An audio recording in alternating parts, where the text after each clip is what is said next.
Assalamualaikum warahmatullahi wabarakatuh. Salam sejahtera bagi kita semua. Baik, selamat datang di kelas pengantar manajemen. Pada kali ini kita masuk di sesi 4 ya, atau pertemuan keempat. Di sini kita akan membahas mengenai perencanaan organisasi. Ya, ini merupakan salah satu proses dalam manajemen ya, proses awal dalam sebuah manajemen. Baik, kita masuk ke tujuan pembelajaran kita pada kali ini. Ya, diharapkan nanti setelah Anda mengikuti kelas ya atau melihat video pembelajaran ini, Anda memahami dan mampu menjelaskan mengenai yang pertama adalah perencanaan organisasi. Selanjutnya proses perencanaan strategi. Kemudian yang ketiga, analisis SWOT. Yang keempat, grand strategi. Nah, ini merupakan subtopik, 4 subtopik dalam pembahasan perencanaan strategi. Baik, kita masuk ke pembahasan yang pertama. Ya, di sini terkait dengan organisasi, ya, untuk organisasi atau perusahaan yang sukses. Nah, ini merupakan perusahaan yang memiliki rencana yang jelas, ya. Jadi perusahaan itu akan sukses ya, atau organisasi atau entitas itu akan sukses jika memiliki rencana atau perencanaan yang jelas. Nah, rencana ini harus diketahui baik oleh karyawan yang bekerja di dalam organisasi maupun mereka yang berurusan dengan organisasi, apa yang perusahaan saat ini sedang lakukan, ya, dan apa rencana ke depan yang ingin perusahaan capai. Ya, jadi terkait dengan rencana organisasi atau perencanaan organisasi itu harus diketahui oleh pihak-pihak yang berkaitan dengan organisasi. Ya, agar apa? Agar mereka bersama-sama, ya, khususnya karyawan, mereka bersama-sama bergerak menuju untuk pencapaian tujuan organisasi. Selanjutnya kita masuk kepada topik keunggulan kompetitif. Nah, untuk merencanakan strategi ya, atau untuk membuat perencanaan, perusahaan harus tahu nih apa keunggulan kompetitif mereka ya, atau apa keunggulan bersaing yang mereka miliki. Nah, untuk keunggulan kompetitif atau keunggulan bersaing sendiri ini merupakan kemampuan strategis dalam persaingan bisnis. Ya, menurut Porter, keunggulan kompetitif harus mampu menjelaskan dan menanamkan nilai bisnis kepada konsumen sehingga mampu membentuk persepsi tersendiri di mata konsumen. Ya, jadi keunggulan kompetitif ini adalah keunggulan di mana perusahaan lain ya atau pihak lain tidak memilikinya, ya. Keunggulan kompetitif di sini berarti organisasi atau perusahaan lebih baik ya daripada yang lain dalam industri atau kategori yang sama. Nah, makna kata lebih baik diantaranya bisa lebih cepat ya, misalnya lebih cepat merespon pelanggan, atau lebih mewah ya dari segi produk yang dihasilkan, atau lebih murah ya dari segi harga, atau penggunaan teknologi yang terbaru. Yang terakhir, atau lebih kuat ya, atau lebih-lebih yang lainnya. Nah, ini menjadi keunggulan kompetitif bagi perusahaan ya, di mana perusahaan ini bisa lebih baik dari para pesaingnya di industri yang sama. Selanjutnya kita masuk ke dalam proses perencanaan strategis. Dalam membuat perencanaan strategis atau menyusun perencanaan strategis, ini ada dua proses yang harus dilalui. Yang pertama adalah membuat strategi utama atau strategi besar ya. Kemudian yang kedua adalah membuat strategi operasional atau taktis. Nah, strategi besar atau strategi utama yaitu keputusan strategi organisasi ya. Baru ketika sudah dapat grand strateginya ya atau strategi utamanya, membuat strategi operasionalnya nih atau strategi taktisnya ya, bagaimana untuk mencapai atau mewujudkan strategi besar atau strategi utama yang sudah tentukan. Nah, kita masuk ke pembahasan terkait dengan strategi utama atau grand strategi. Strategi utama atau grand strategi seringkali disebut juga dengan strategi induk atau strategi bisnis. Menyediakan arahan dasar ya bagi tindakan-tindakan strategis. Strategi ini menjadi landasan untuk usaha yang terkoordinasi dan berkelanjutan yang diarahkan pada pencapaian tujuan jangka panjang perusahaan. Ya, jadi kalau untuk grand strategi atau strategi utama, dia sifatnya adalah jangka panjang.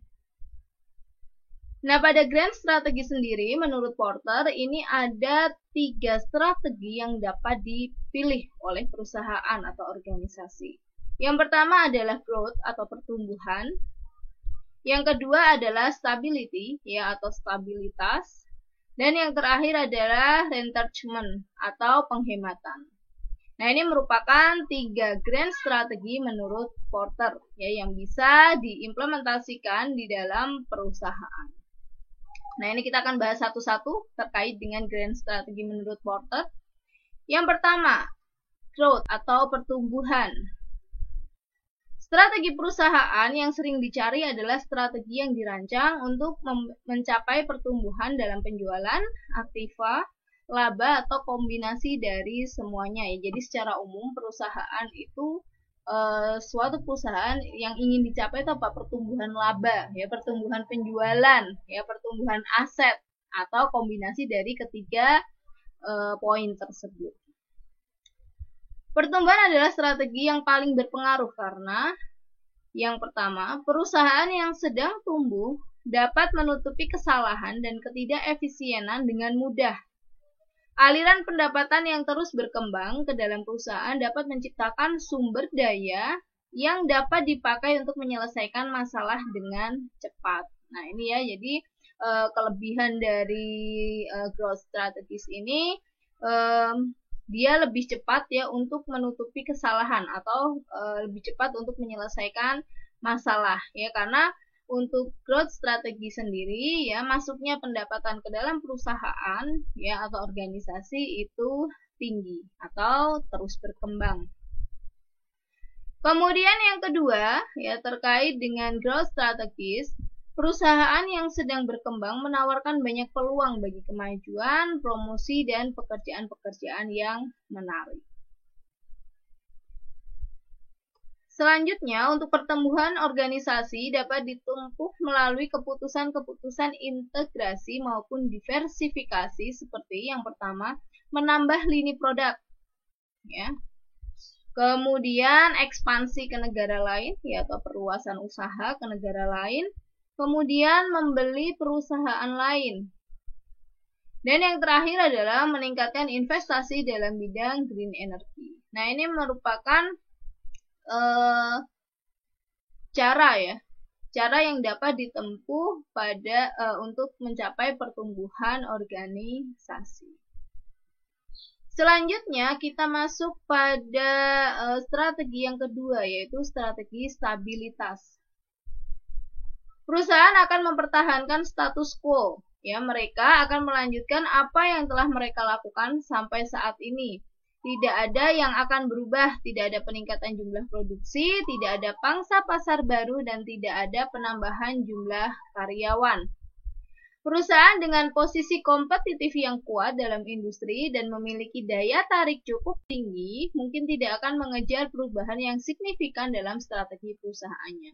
Ya, jadi kalau strategi yang kedua adalah strategi stabilitas. Jadi perusahaan akan mempertahankan strateginya, ya, atau dia tidak akan meningkatkan produksinya, ya, tidak akan mencari pangsa pasar baru, tidak akan menambah jumlah karyawannya, karena memang perusahaan ini ya yang menggunakan strategi stabilitas ini berada pada posisi kompetitif yang kuat.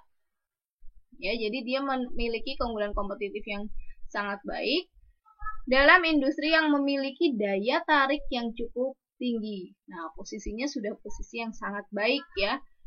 Nah, maka dari itu untuk perusahaan dalam kondisi tersebut atau kondisi di mana posisi kompetitifnya kuat dan memiliki daya tarik yang cukup tinggi, ya, dia akan mempertahankan apa yang telah dilakukan sampai saat ini.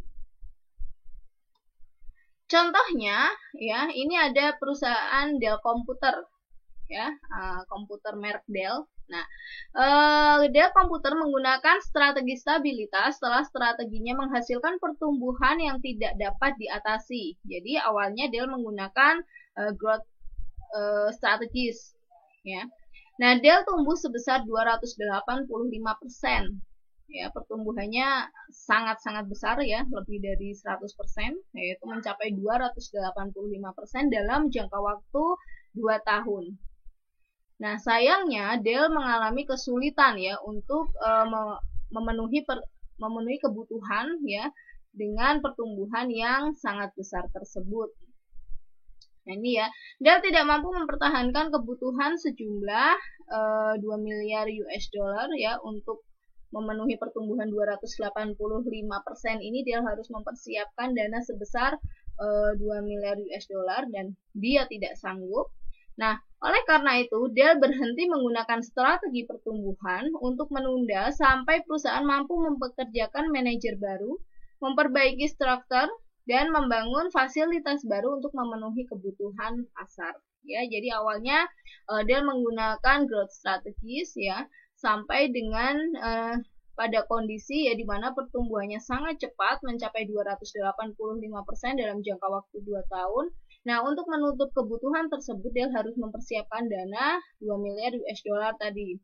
Nah, karena Dell merasa tidak sanggup atau tidak mampu, ya, maka Dell menghentikan penggunaan strategi pertumbuhan, ya, dan Dell beralih pada stabilitas strategi, ya, atau stability strategies, ya, di mana Dell menggunakan stability strategies sampai dengan Dell mampu untuk mempekerjakan manajer baru, memperbaiki struktur, dan membangun fasilitas baru untuk memenuhi kebutuhan pasar. Selanjutnya kita masuk ke grand strategi yang ketiga, yaitu retrenchment atau penghematan. Nah, perusahaan akan melakukan penghematan dengan cara yang pertama menjual beberapa asetnya, yang kedua mengurangi jumlah produk yang dijual, dan yang ketiga adalah keluar dari negara di mana perusahaan beroperasi saat ini. Ya, jadi yang tadinya perusahaan melakukan ekspansi ke beberapa negara, ya, kemudian perusahaan tersebut ingin melakukan penghematan, maka dia akan keluar dari negara di mana dia melakukan ekspansi. Ya. Nah, posisi kompetitif yang lemah mengakibatkan kinerja yang buruk, sehingga akan berdampak pada turunnya penjualan dan laba akan berubah menjadi kerugian.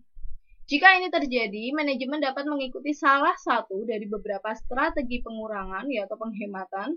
Di antaranya adalah strategi berputar, kemudian jual habis, ya, jual habis seluruh asetnya, atau likuidasi. Nah, ini merupakan strategi-strategi pengurangan, ya, yang bisa digunakan oleh perusahaan jika memang mengalami kondisi di mana laba sudah beralih menjadi rugi atau mengalami kerugian. Nah, kita masuk ke contoh di sini. Texaco Incorporation menghadapi kesulitan serius dan perusahaan didesak untuk melaporkan kebangkrutan. Ya. Nah, CEO James Skinner berinisiatif melakukan strategi berputar. Nah, ini kita coba mencontohkan, ya, strategi yang diambil, yaitu strategi berputar dengan menjual lini produk marginalnya, mengurangi biaya, dan memotong penggajian hampir sepertiganya. Nah, ini jadi yang dilakukan oleh CEO-nya atau James Skinner, dia mempertahankan perusahaannya atau mempertahankan Texaco Incorporation-nya dengan melakukan strategi berputar, di mana lini produk marginalnya dijual, biaya dikurangi, ya, biaya-biaya semuanya dikurangi, dan memotong penggajian hampir sepertiganya. Nah, selanjutnya James Skinner memperluas eksplorasi minyak dan memperbaiki fasilitas-fasilitasnya untuk menghasilkan bahan bakar yang lebih bersih. setelah 7 tahun strategi tersebut mampu menunjukkan hasil. Ya, jadi strategi berputar ini adalah dengan salah satu caranya yang digunakan James adalah menjual lini produk, kemudian mengurangi biaya, memotong penggajian hampir sepertiganya. Nah, kemudian dana tersebut digunakan untuk lini produk yang lebih istilahnya prospek, ya. Nah, di sini James memilih eksplorasi minyak, kemudian memperbaiki fasilitas-fasilitasnya untuk menghasilkan bahan bakar yang lebih bersih. Nah, dan ini menguntungkan ya untuk Tesac Incorporation. Selanjutnya kita masuk ke dalam analisis SWOT. Nah, analisis SWOT di sini adalah teknik atau metode perencanaan strategi yang bertujuan untuk mengevaluasi. Yang pertama adalah strength atau kekuatan. Kemudian yang kedua adalah weaknesses atau kelemahan-kelemahan. Kemudian yang ketiga opportunities ya atau kesempatan ya atau peluang. Kemudian yang keempat adalah threats atau ancaman yang dimiliki oleh suatu perusahaan.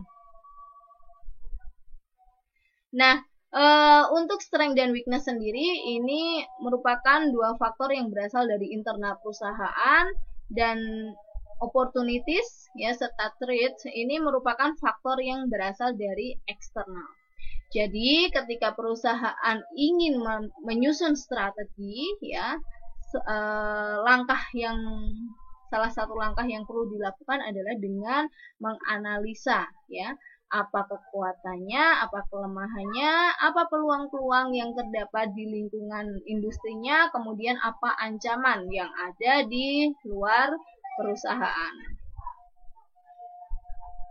Baik, yang pertama ya yang akan kita bahas adalah strength atau kekuatan. Analisis ini menyoroti unsur kekuatan yang dimiliki oleh perusahaan yang bisa memberikan pengaruh positif. Perusahaan atau organisasi bisa menganalisis apa saja kelebihan perusahaan, keunggulan yang dimiliki, serta keunikan perusahaan yang membedakan dengan perusahaan lainnya. Dalam analisis SWOT biasanya dimasukkan sebanyak mungkin hal-hal positif yang menonjolkan kekuatan dan keunggulan dari perusahaan. Ya, misalnya kekuatannya si perusahaan ya, dalam respon pelanggan itu cepat.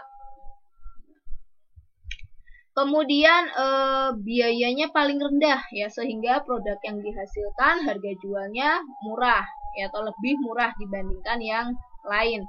Kemudian memperhatikan kebutuhan pelanggan ya, produk-produk yang dihasilkan itu memperhatikan atau sangat memperhatikan kebutuhan pelanggan, itu bisa jadi kekuatan. Atau fleksibel dalam menangani berbagai masalah. Nah, itu merupakan contoh-contoh kekuatan ya yang bisa dianalisis ya melalui tadi ya analisis kekuatan atau strength analysis.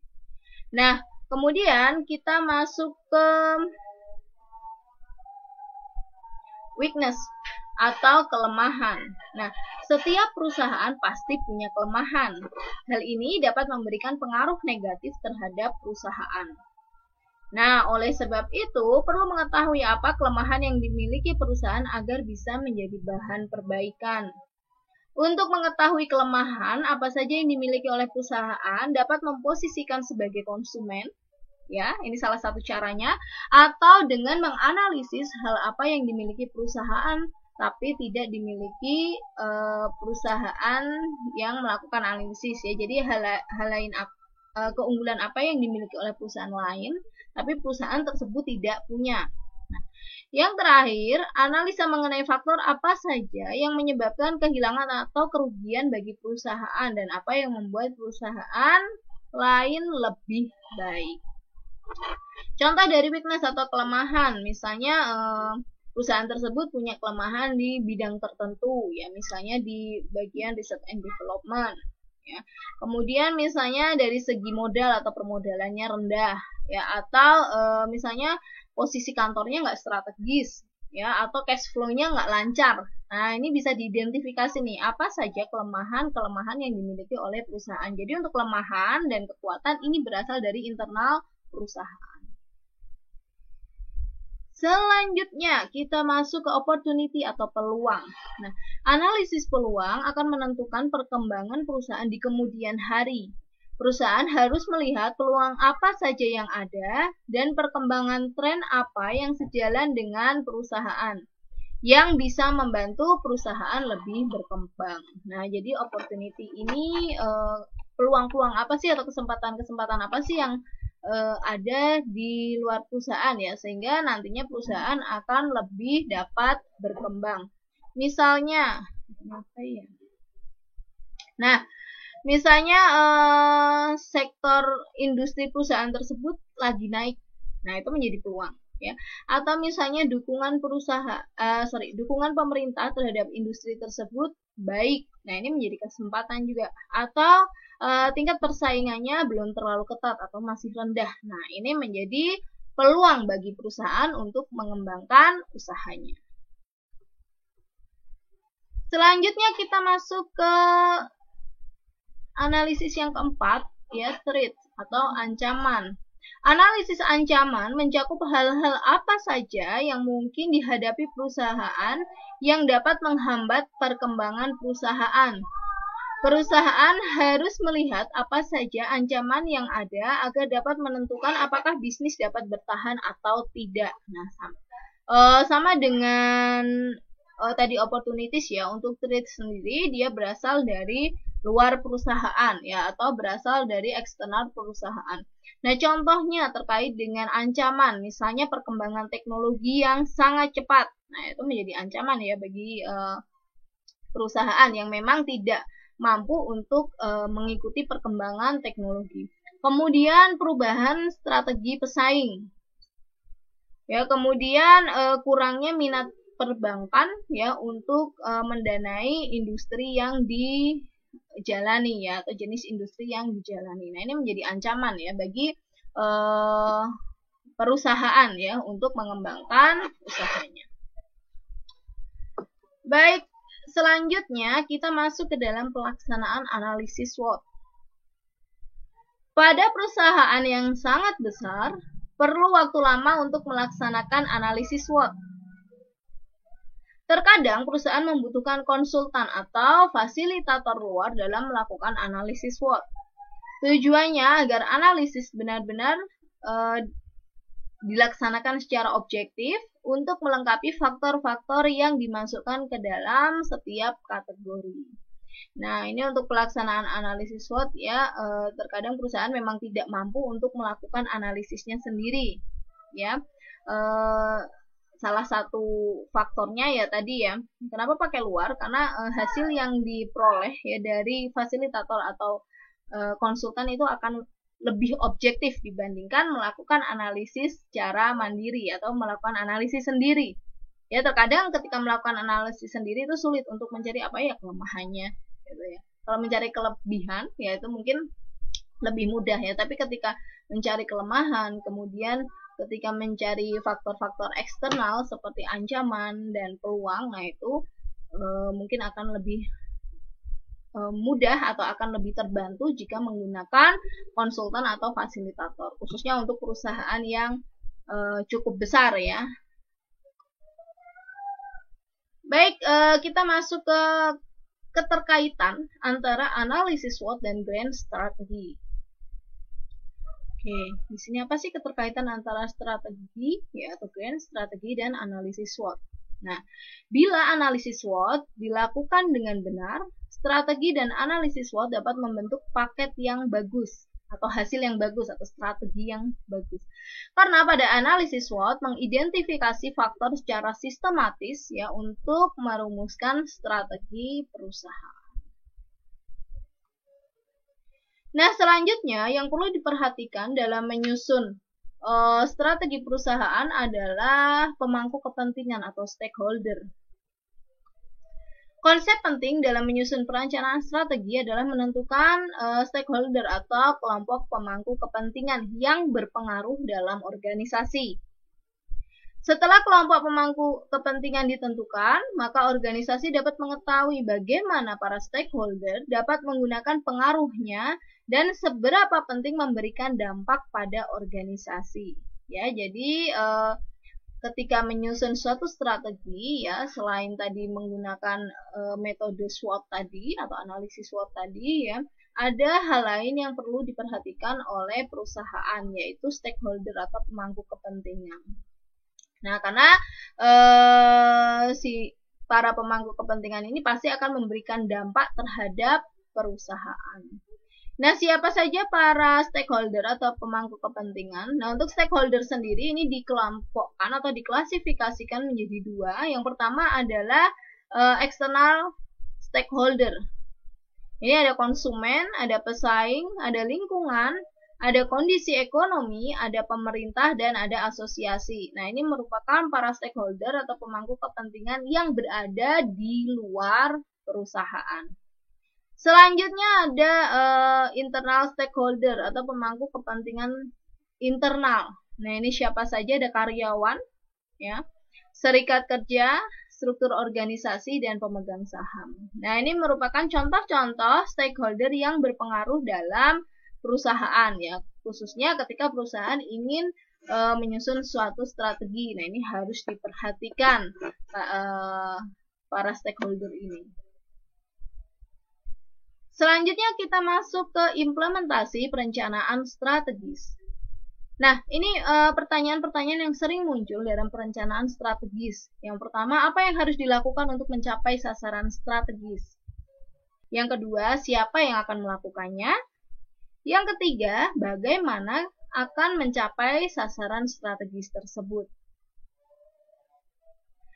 Nah, di sini perusahaan mulai mengembangkan rencana aksi spesifik dalam rangka mencapai sasaran strategis yang ditetapkan, seperti menyusun struktur, ya, struktur organisasi, kemudian menyusun kepegawaian, pendanaan, dan lain sebagainya.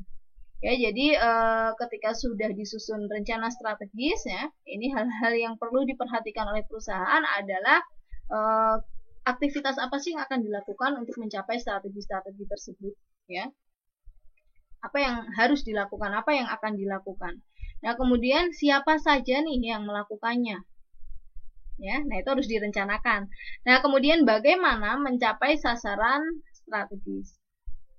Nah, ini yang perlu dipertimbangkan oleh perusahaan, ya, ketika melakukan perencanaan strategis.